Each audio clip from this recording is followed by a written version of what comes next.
The living wall is in a rather shady spot in the garden, so Anna's chosen to fill it with ferns and something a bit fruitier. Pass me a wild strawberry and we'll put one in here. OK. If that's like that, Yeah.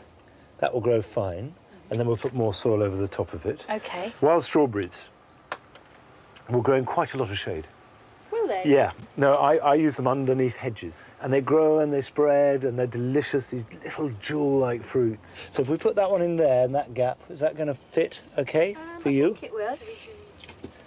There we are. That's there.